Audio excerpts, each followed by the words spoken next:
Well, listen, you know what? Let's get right into that because obviously everyone's going to have a lot to say. Okay, so June 8th is going to be the Xbox event.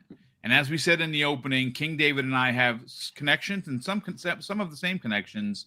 And we are under the assumption and belief that they're going to somehow outdo what they did in 2024. Honestly, us all being there, and we were all in that audience, we were all in that auditorium, the Microsoft Theater, and it was a spectacle. It was something to be seen. Reliving it in my head, through pictures that I've been posting on social media and remembering, like, for instance, I don't think I've ever been a part of a reaction that was that intense and fun and people were emotional than the Gears of War E-Day announcement. Like the crowd was exploded. Like it was unbelievable. Like I'm getting goosebumps just talking about it. And obviously, they're going to somehow, according to some people that we know, they're going to one up it, so to speak. I don't think there's going to be any hardware here this week, this year, or in the digital event, simply because that whole hardware situation where we all thought it was 2026 is 2027. So I would imagine that next year's event they'll have hardware to show. But they still have a bunch of games from studios that they are working with behind the scenes and their own first party that we haven't spoken about. So this is again, I'm going to just pass the puck and you guys, do your thing. You're all podcast professionals. So, you take it however you want to go. And second half of the conversation that I'd like you guys to address is the fan disappointment. Because this, again, when you book a flight in advance, and we're all anticipating that the 8th, because obviously Summer Games Fest has already been confirmed. So we all kind of figured on that Sunday was going to be the event. So most of us booked our flights. Most of us booked our lodgings and our hotels so we can not only get it at a good price, but not be left out, just in case, seats sell out or lodging sells out. But I got to be honest with you. I understand, King, that, you have it on good authority. There's a reason for it. I still think, and I'll say this, and this is not, again, I give Microsoft smoke when I believe it's necessary, and I believe it's necessary now to say something. I think it's a bad look.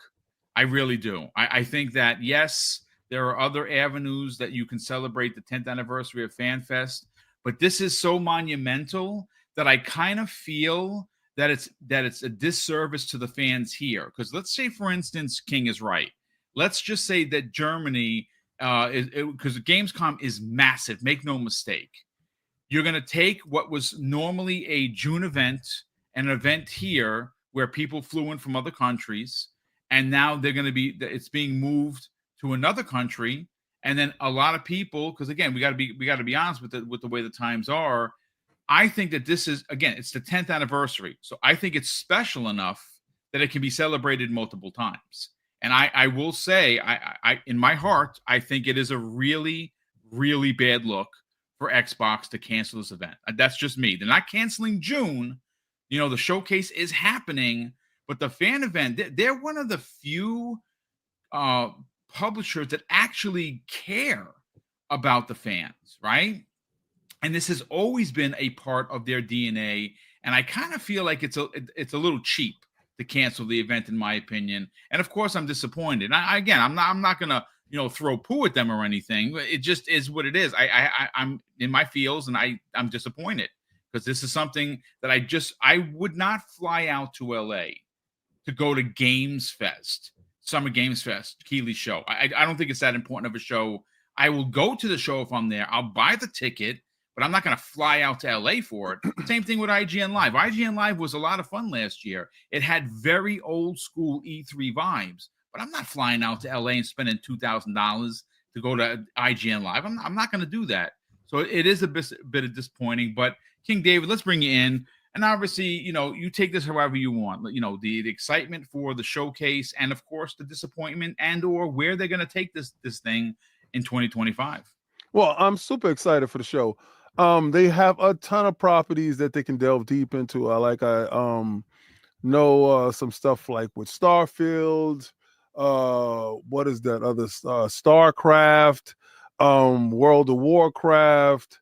We're going to get the obligatory Call of Duty stuff that's going to, definitely pop up. But we got a heads up exactly from them with the Outer Worlds 2. And then we saw, IGN's coverage on some of the stuff from the Outer Worlds 2.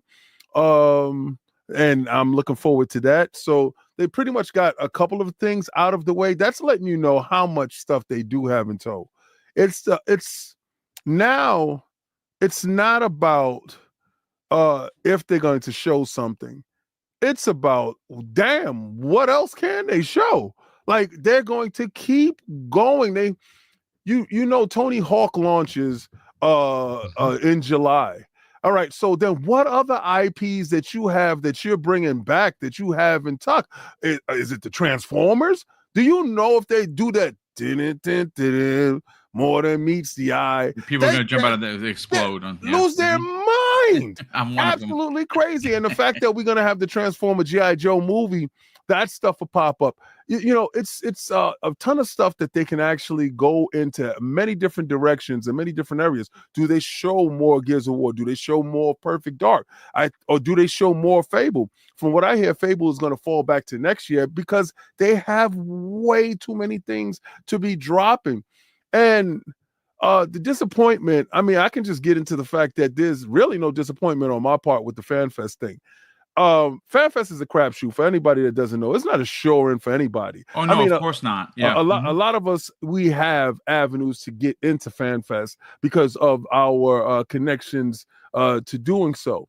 But what people don't understand is the dynamic has severely changed. When E3 had changed from the original owners and purveyors of it from years ago. Remember, I've been going to E3 for the last 8 years. This would be Cog's been going for 9 years. I've been going for 8 years. This would have been my 9th year, and it would have been his 10th year. Now, how E3 is set up for people that don't know is before FanFest used to be you go sleep inside a mall, and it was a small group of people, and then they got in, right? That was the first year for Cog. Then the next year, we slept in the mall, more people showed up, then they did a raffle. All right, so it wasn't guaranteed. And there was a lot of people that slept out inside this mall 24 hours and didn't get in. All right, so then, they decided to step it up years later after that and gave it to a worldwide raffle because people found out about this thing, how they was giving away so much merch. And they used to give away a ton of merch. That was when E3 was closed, and it was only for FanFest people. You get a chance to go to the show, and then you got a chance to mingle with the journalists. Journalists had their time. Then they opened it up to the public. Sony backed out, Nintendo backed out. The moment that thing happened, you saw the death knell. Then somebody leaked all the journalists' information. They leaked their address, their phone numbers, every damn thing. Yeah. They was getting death threats. Totally disgusting nature for that to happen. So, of course, the journalists pulled back from E3. So everybody pulls back from E3. COVID happens. That thing got canceled that 1 year. Oh, yeah, so we missed 1 year. I went 7 years. And then we came back the next year.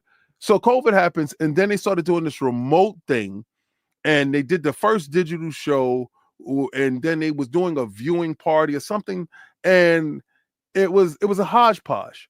But then they started to get back on track, and the only people that was getting back on track was Xbox. Xbox was there for their fan base. I honestly believe, and I'm going to hold this every day, the person who benefits the most from E3 being gone is Jeff. If you look at it, it's Jeff. Any detective in the world worth his salt will tell you that if it fits, you must not acquit. I'm just saying. All right? I'm just saying. Take this for how you want it, but the benefits the most. So we've gone to Summer Game Fest, and let me tell you that it was a conflict. It was absolute conflict of interest because Summer Game Fest is 4 days. Is the 6th, 7th, 8th, and 9th. The 8th is Xbox Day to do their showcase, right? So now Xbox is having Fan Fest. Fan Fest is running on that 8th. You come in because it used to be the whole weekend. right? But then they zeroed it down to one day. You come in, you sit down, you watch the show, whatever stuff that they give you, you had a good time. And they probably might have singular little events there, right? Now, this is where the conflict comes in. Jeff's show starts on the 6th.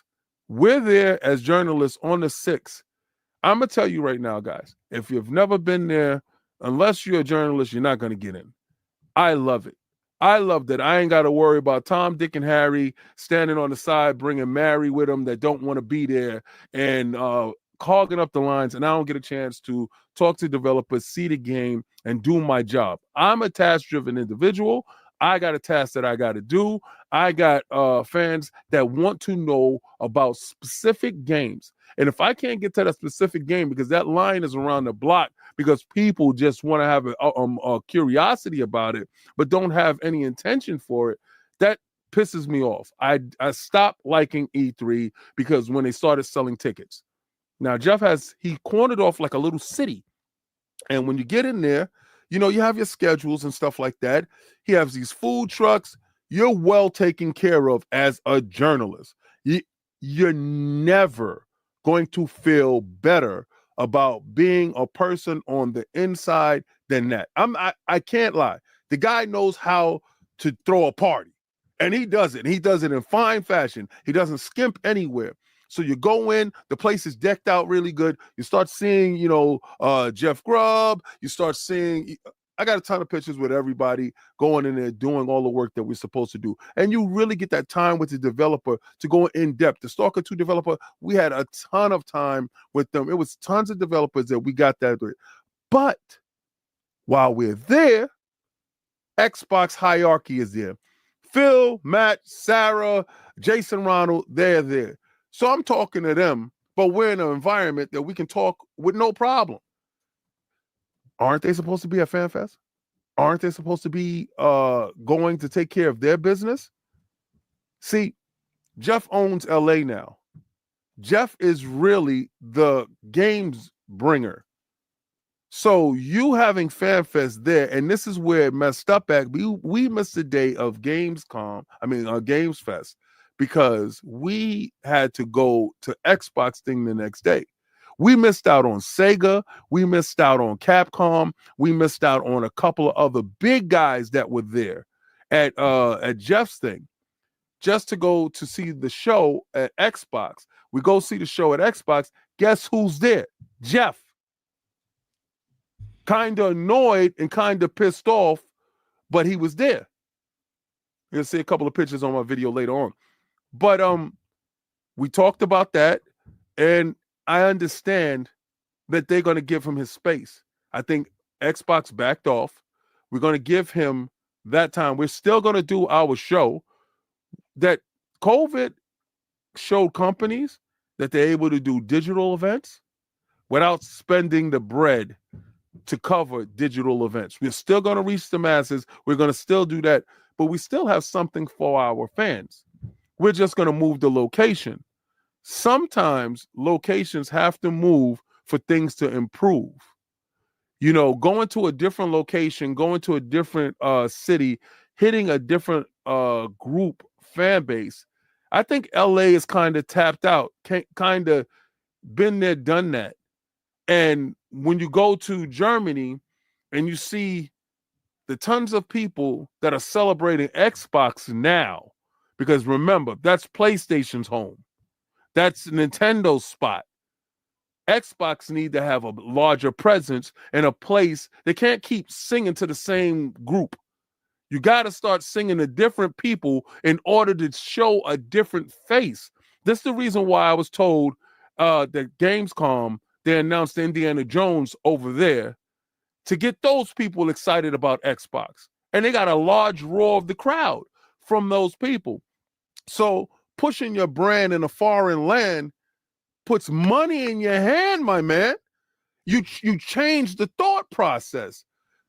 And it's all about doing something different. And if we've noticed anything about Xbox so far, this generation, as far as after the ABK deal, they are more willing to do something completely different to reach a different fan base in order to grow in a different direction, because doing the same thing is a definition of insanity. Talking to the same group and same people, I know people have a different thought process when it comes to FanFest. It's a time for meeting the same friends and laughing.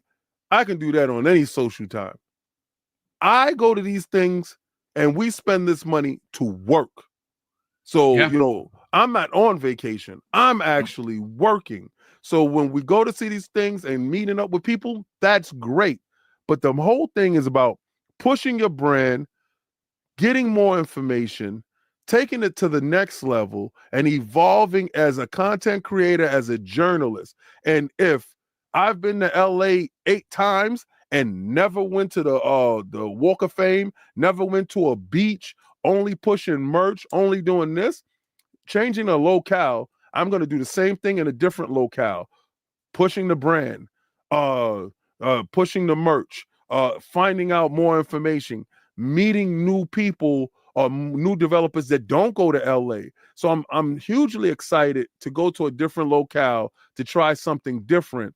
But I know this, a ton of the journalists that go to LA is going to be in Germany, because Kay Asante and I had the most FOMO, brother, when you were there. And when you was talking about it and you was talking about the spectacle that it wasn't in LA, only you can attest to that. And I want to soak some of that up. I want to have something to talk about other than the same old. Yeah, I mean, it's a fair thought and a theory, but again, we'll see what happens. Whether this is a one-time thing or it's something that they do for the 10th anniversary and they go away from it. I hope that they don't. Again, I understand that the location can change. PAX Prime would be a good spot for it. That's the one that's in Texas. That's the big PAX one. I know there's PAX East. There's PAX Prime, which is the one in Seattle. There's PAX West, the one that's in Texas. No, PAX West is in Seattle. No, PAX West is Prime. PAX West PAX Prime. Well, no, hold on. West used to be called Prime. Sorry. Right. Yeah. Yeah. Yes. I think the one in Seattle is the in big Seattle. one. Yeah. That's where it that's the OG. Yeah. So listen, Hargeet, let's bring you in, brother. Okay, so we got confirmation that not only are we getting a showcase on the 8th, it's a digital event. We do know that there's going to be a developer direct following it. It's going to be just like it was before. And Outer Worlds 2, we got again, if you missed that out, and you know how I feel about IGN, but you got to give them credit where credit is due. They had an IGN first today. And I got to tell you, my God, Outer Worlds 2 looks freaking amazing. So I'm definitely going to be excited for that.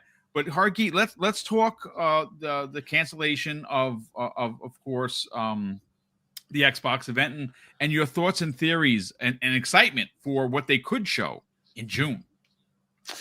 Yeah, look, I've been saying that basically this is going to be the pattern going forward, right? They have too many studios to not have a stellar show every year. It's going to be the most exciting show. I was hoping to get a lot of that from Nintendo's reveal, and it was pretty good. It was a pretty good reveal, but I'm looking forward to that like mainline Mario or Zelda, which they didn't really have, which will come. I know it'll come, right? So I don't know if it's going to be in the same time frame. Maybe it'll be at Summer Game Fest for all I know. Or maybe they'll do something at Gamescom. I don't know, right? So we'll see what they do next. But like these two are going to be pumping out games, right? People don't realize just how many first-party games were actually announced, and then not even a Mario or Zelda were announced at that Switch 2 reveal, and they still have more to come, right? So that is both Xbox and Nintendo will just have so many games to talk about. As usual, right? And silently, Nintendo has been releasing 8 to 10 games every year. Yep, Switch exclusive every year, and they, and this is going to be the pattern for Xbox. Just look at the numbers, the sheer numbers of games that they're putting out. They will try not to have exclusivity, but they have some. Avowed is still exclusive. South of Midnight still exclusive, right? Those came out this year. There'll probably be others, and they'll have some that are just big marquee titles that will just go everywhere. Doom: The Dark Ages is going to go everywhere. That's great. It's good for that franchise. It's always been everywhere. Why not, right? So, and we'll see what that strategy goes goes through going forward, right? We'll see how that plays out.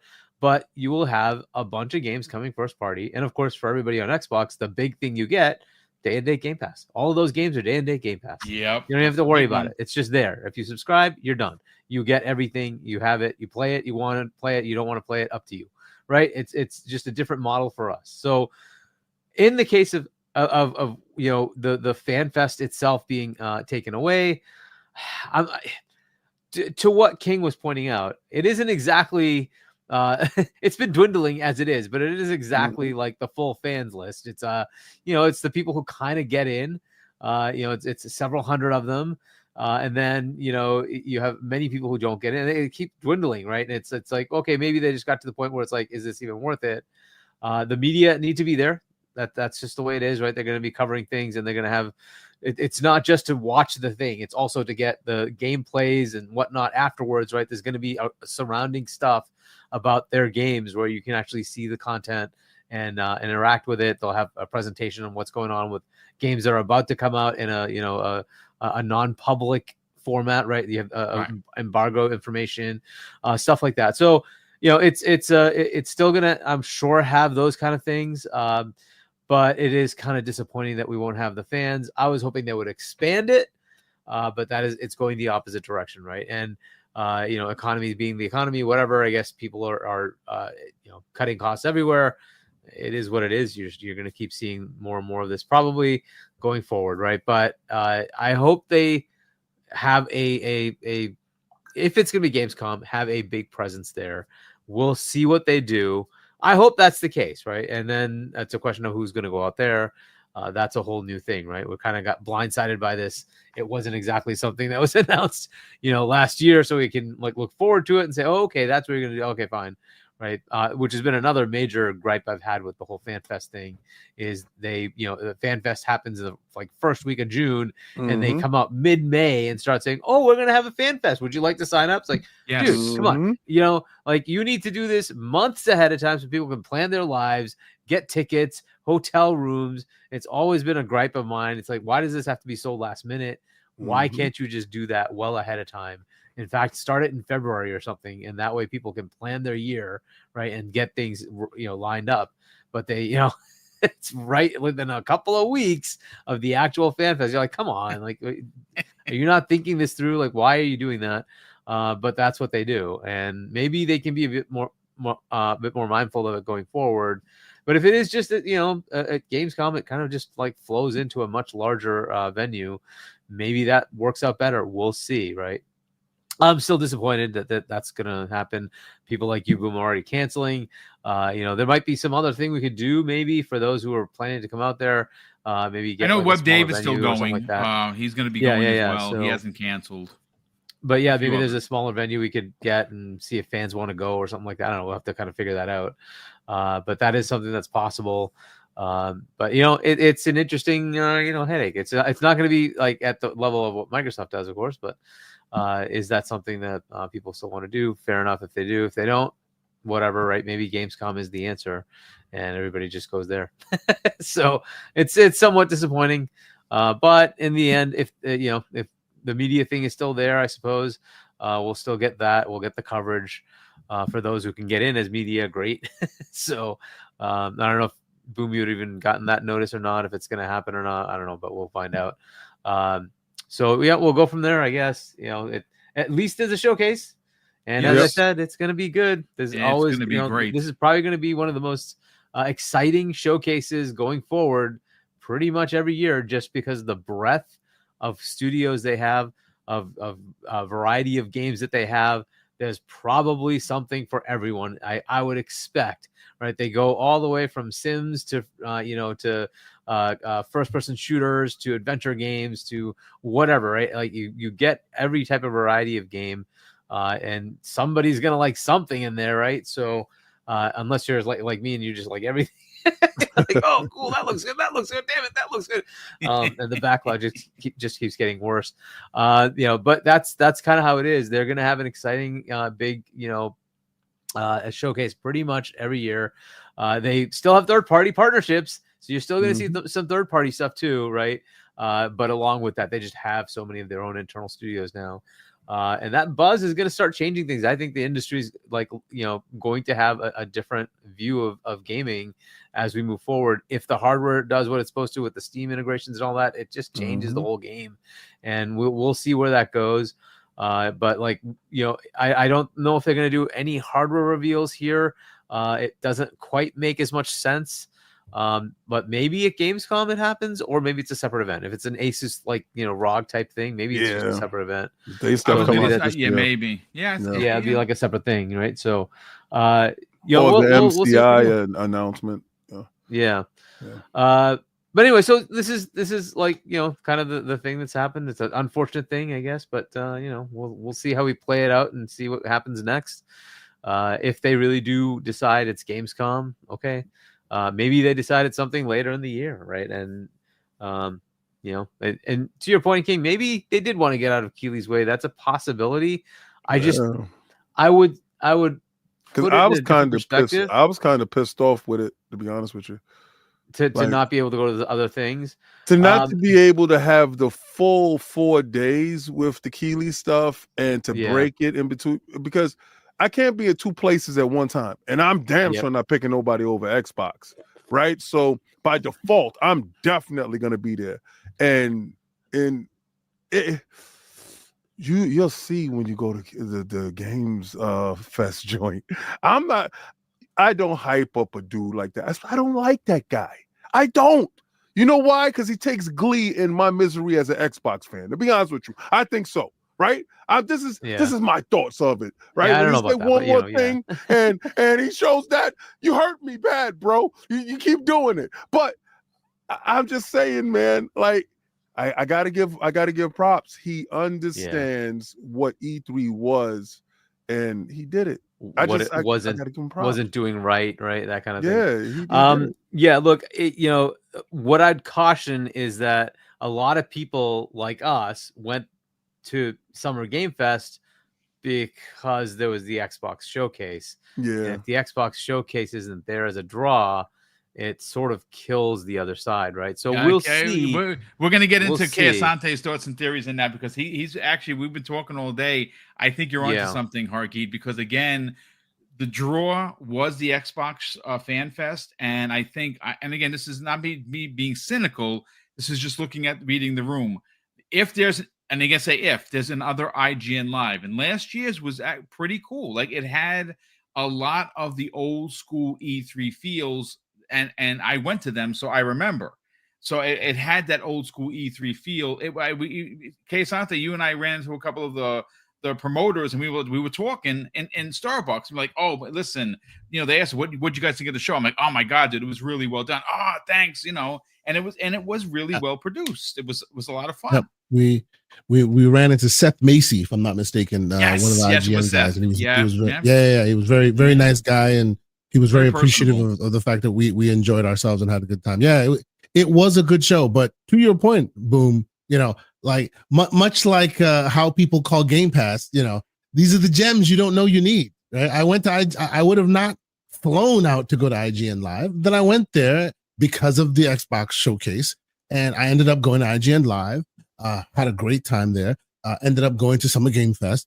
Actually had a great time there as well. Not so much because Summer Game Fest for me was that excellent, but this was the first time you got to hang out with the brothers. You got to meet King David. You got to meet all. It was a transcendent experience, man. It was amazing. Got to hang out with the boys. Got to connect. Got to build. It was fantastic. But to be clear, I think I even ended up going to a Giant Bomb Live. Did a thing on a Sunday night before I went. Yeah. But none of that would have been something I would have paid, like, flight and hotel room, if it didn't have that base of the Xbox showcase, right? And as such, because it no longer has that base, I, for one, and I've been, taking some recommendations from good sources in this community, asking me to maybe, instead of, because I was also planning on going to June in LA in June, and I had my ticket booked and everything else. And now I have the option to switch that, and I may very well do so in favor of, say, PAX West, because then there is an opportunity there, right? So, and on to that question, to that statement about when they plan on doing another fan fest. I too have heard that a fan fest will definitely be done, like in some shape or form. Obviously, as King David has mentioned, 10-year anniversary. You don't do it 9 years and then cancel it. They want to make a bigger deal on the 10 years, right? But here's my question: are we? And I asked this question genuinely because I'm not exactly sure. Are we sure 100% that they said Gamescom? Because I've been to Gamescom. Gamescom is monumental. But boy, oh boy, I'm talking about a sea of humans, man. Yes. And then of course there's different sections where business gets done. And we were back there, we were talking. That's where you can go behind closed doors and talk to people, get things done. Fine. But still, the amount of humans on the floor, wow, oh my God. But Xbox comes in a real big way to Gamescom. Like they put the money on the screen, so to speak, at Gamescom. So you will be very, very surprised at how they show up at Gamescom. But the reason why I asked if the information is definitive, whether it's Gamescom or not, because Gamescom and PAX West are in close proximity. If I was thinking, and this is just a total theory craft on my part, if I was thinking they want to do something to commemorate the 10-year anniversary and they have a lot in the tank and coming out, I would say close to home, and that's PAX West, and that's early in September instead of late in September. It's still the same time frame. Yeah, I didn't get any concrete confirmation on that. I would never go back to PAX West again. I went there. I hate that place. I can't stand. Oh yeah, okay. Yeah. PAX West was. No, I've been to two of the PAX. Well, we go to PAX East all the time. PAX East is probably the best show I've ever been to. It is PAX, the most fan-friendly group of people. It's amazing. Yeah. Yeah. So and for the record, we're also planning on going to PAX East as well too. So we gonna be everywhere this year. It's good to go. But you have a good time. I guess my question is, why would and don't get me wrong, I've actually being gone, I advocate, and for the record, I advocate that Microsoft and all of these shows get into the cadence of spreading it around. Gamers are worldwide, right? Even in the States, gamers are like we're from nationwide. We're there are no flyover states when it comes to gaming, right? Right. And as King keeps talking about, LA is expensive, man, and so is Germany. They're all expensive, and so is New York. They do fan fest all over, right? They do exactly. They do fan fest in Germany as well. In Germany, like that time during Gamescom, every year they did a Gamescom fan fest. Yeah, that's right. That's right. These things aren't unheard of. They do it in different locations. Show, right? Yep. They do it. They do it in Mexico. The video I got later, you're gonna see. They did one in Brazil a couple of years ago. The Brazil one was pretty big. Yeah, they do them all over, and I just think it's I don't know, entitlement to just believe that it's gonna always be in LA. And I, you know what I hated? I hated that I had an avenue in to get into Fan Fest every year is like kind of a cheat sheet. And then when they did this raffle thing, it hurt my friends. Yeah.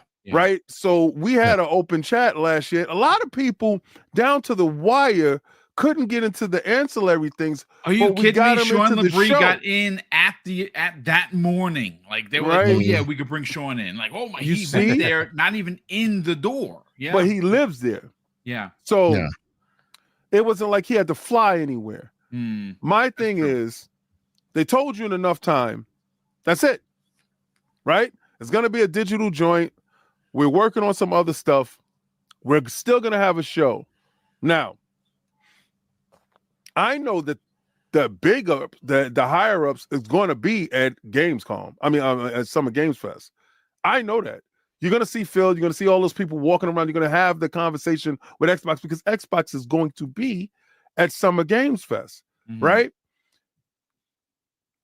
I'm looking at it not as a fan because I've been like a lot of this stuff is a tax write-off. Like people don't understand, like from the perspective that you have to look at it as a business owner.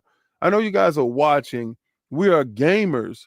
We love this part, but the part of life is doing something that you love and you're getting paid for it. That's life. That's what living is absolutely about. Going to work and being miserable, that's not life.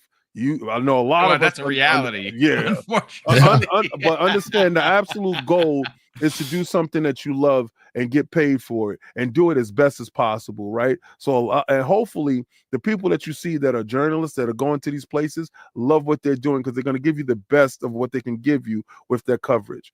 That's how I view it. Yeah, right. And then getting to hang out with my friends is a super bonus. That's a super bonus. So I like new adventures. The first time I flew out to LA, again, I flew out there blind, not knowing. Hopefully they can get to the part of us knowing, something concrete that, all right, so we know it's going to be this. We know, remember last year it was only 200 people. Yeah, it was small. It moved down from 1,000 people before to 200. That's terrible. Yeah. So you had 800 people that couldn't make it, that had to bear that heartbreak. If it's going to go to a larger venue with a larger crowd, with a bigger incentive, and we're just shifting finance to a different location, I'm down for it. I'm willing to see what they can do, and I'm just glad they gave us the heads up. Anybody that was able to get their flight back, if that's not for them, if they don't like some Summer Games Fest or something, I'm happy they gave us the ability to do that, and it was transparent. But for the people that's going, we always gonna meet up and go eat. We always gonna do that. We always gonna have that time. But then there's the IGN joint. And then there's Summer Games Fest, and then there's more stuff that's going around ancillary in the area. But we can have one big giant view party and broadcast this ourselves, have our own fan fest together. Those things can happen.